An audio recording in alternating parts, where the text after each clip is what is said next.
સુરતમાં નકલી નોટ કેસમાં ઝડપાયેલા પ્રદીપ જોટાંગિયાની વધુ એક ચોંકાવનારી કરતૂત સામે આવી છે।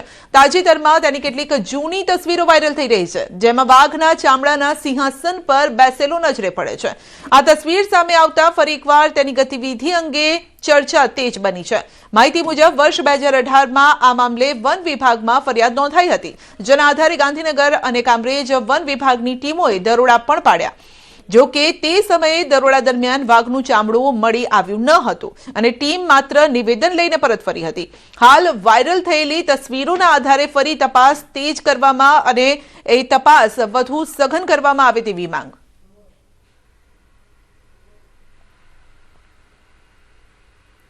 સુરતના ડિંડોલી વિસ્તારમાં મિત્રતામાં ઉદ્ભવેલી સામાન્ય બોલાચાલી ઘાતક બની અને જેમાં એક યુવાનનું મોત થયું। તો ડિંડોલી વિસ્તારમાં રહેતા યુવાનો વચ્ચે સામાન્ય બાબતે બોલાચાલી થઈ હતી અને જે ઝડપથી ઉગ્ર વિવાદમાં ફેરવાઈ ગઈ, જે બાદ આરોપીએ ગુસ્સામાં આવીને ચપ્પુ વડે યુવાન પર હુમલો કર્યો। તો સારવાર દરમિયાન યુવાનનું મોત થયું છે। ઘટનાથી સમગ્ર વિસ્તારમાં ચકચાર મચી ગઈ। ઘટનાની જાણ થતાં સુરત પોલીસ હરકતમાં આવી। એમાં બોલાચાલી થઈ, અમુક કારણોસર ગાળાગાળી થઈ અને એમાં જે આ કામનો જે આરોપી જે છે એની પાસેના જે ચપ્પુ જે છે એની ઉપર હુમલો કર્યો એનાથી અને પગના ભાગે ઉપરી પગના સાથળના ભાગે ઉપરી ચપ્પાના ઘા કર્યા। એના હિસાબે ત્યાં જ એ બેભાન જેવી હાલતમાં થઈ ગયો અને ફર્ધર ટ્રીટમેન્ટ માટે સિવિલ હોસ્પિટલમાં લઈ ગયા હતા અને ત્યાં સારવાર દરમિયાન એનું મરણ જાહેર કરેલો હતો। એકત્રિત પુરાવા આધારે એની ધરપકડ કરવામાં આવેલી છે અને આરોપીએ જે હથિયારથી વિક્ટિમ જે મરણ જનાર છે એના ઉપર ચપ્પુના ઘા મારેલા હતા એ હથિયાર પણ તપાસ દરમિયાન રિકવર કરવામાં આવેલ છે। બુલેટિનમાં અત્યારે બસ આટલું જ। રજા આપશો। નમસ્કાર।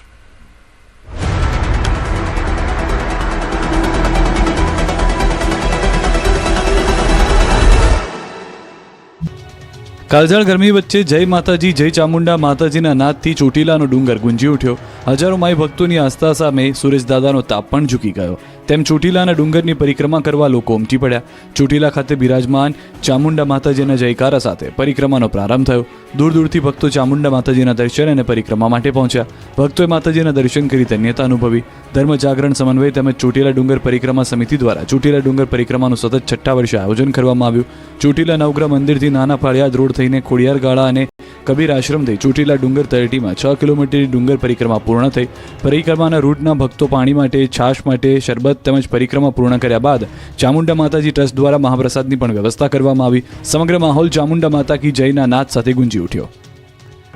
ભાવનગર શહેરના નવાપરા વિસ્તારમાં જૂની અદાવતમાં પથ્થરમારો થયા બાદ 2 રાઉન્ડ ફાયરિંગ કરાયું। રમઝાન માસ દરમિયાન 18મા રોજાના દિવસે મોડી રાત્રે શહેરના નવાપરા વિસ્તારમાં મિત્ર સાથે બેસેલા જાહિદ ફારૂકભાઈ સાથે કેટલાક ઇસમોએ ઝઘડો કર્યો તેમજ બોલાચાલી બાદ જાહિદ નામના યુવાનને કેટલાક ઇસમોએ માર માર્યો। જોકે પવિત્ર રમઝાન માસ ચાલતો હોય આ બાબતે પરિવાર દ્વારા કોઈ ફરિયાદ કરવામાં આવી નહોતી, જે બાદ ગઈકાલે ઈદની ઉજવણી કરવામાં આવી રહી છે। જે દરમિયાન મોડી રાત્રે કેટલાક ઇસમો નવાપરા વિસ્તારમાં આવ્યા, જે દરમિયાન ઝઘડો કરીને પથ્થરમારો અને ફાયરિંગ કરવામાં આવ્યું। જાણ થતાં પોલીસ કાફલો સ્થળ પર ધસી ગયો। તપાસ દરમિયાન પોલીસે એક ખાલી કાર્ટીજ સ્થળ પરથી કબજે કર્યું। છોટાઉદેપુરના ગઢ બોરિયાદમાં કરોડોના ખર્ચે બનેલી હોસ્પિટલનું લોકાર્પણ નહીં થતા ગામડાઓ અને દર્દીઓને ના છૂટકે ખાનગી હોસ્પિટલમાં સારવાર લેવાની ફરજ પડતી હતી। લોકો પરેશાન હતા। ગઢ બોરિયાદ ખાતે 5.5 કરોડના ખર્ચે અદ્યતન હોસ્પિટલ ધૂળ ખાઈ રહી હતી। લોકાર્પણ કરવામાં ન આવતા હોસ્પિટલમાં તાળા લાગેલા હતા અને એમ્બ્યુલન્સ પણ ધૂળ ખાઈ રહી હતી। ત્યારે હવે મંત્રી અને અધિકારીને લોકાર્પણનો સમય મળ્યો। અધિકારીઓએ સમય ફાળવી હોસ્પિટલ અને એમ્બ્યુલન્સનું લોકાર્પણ કરવામાં આવ્યું। બીજી તરફ નસવાડી તાલુકાના અંતરિયાળ વિસ્તાર માટે 2 સ્પેશિયલ મિની જીપની પણ વ્યવસ્થા કરવામાં આવી, જે ખાડાવાળા કે પાણી ભરાયેલા હોય તેવા રસ્તા પર પણ ચાલી શકે તેવી ક્ષમતા ધરાવે છે। ગુજરાતમાં સ્થાનિક સ્વરાજ્યની ચૂંટણી પૂર્વે ઉમિયાધામ દ્વારા રાજકોટના ઈશ્વરીય ગામે આજે 22 માર્ચના કડવા પાટીદારોનું મહાસંમેલન યોજાયું। અહીં ₹125 કરોડના ખર્ચે જીવન વિદ્યાપીઠ શૈક્ષણિક સંકુલનું ખાતમુહૂર્ત કરવામાં આવ્યું। આ પ્રસંગે પાટીદાર આગેવાન અને સાંસદ પરસોત્તમ રૂપાલાએ આક્રમક સંબોધન કર્યું। સામાજિક મૂલ્યો અને કૌટુંબિક માળખા પર ગંભીર ટકોર કરી। કહ્યું કે ઘરે કુટુંબમાં કેટલા ડસ્ટબિન એટલે કે કેટલા વડીલો છે એવું પૂછે છે। સકુટુંબ અને ગામડે દીકરી દેવી નથી એ ચિંતાજનક છે। ચિંતન કરજો, નહીં તો પ્રાણીઓ જેવી સ્થિતિ બનશે।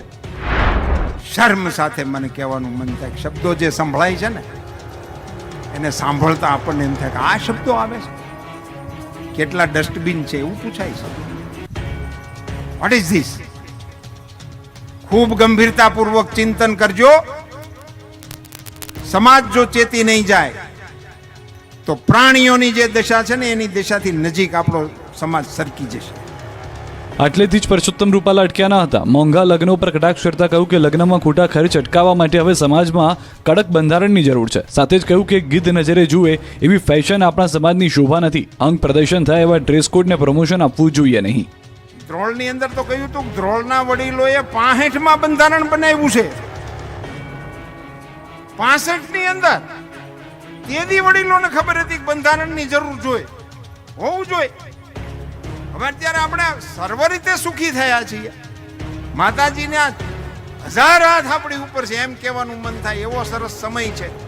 અને ત્યારે આપણને સામાજિક આપણે કયા સમાજના છીએ એની સ્મૃતિ થાય એવી કોઈ ઘટના આપણી હારે જોડાયેલી જ નથી રહી. આવા કાર્યક્રમમાં આવી તેથી ખબર પડે કે હા ભાઈ આપણે આ મહિલા જ છીએ.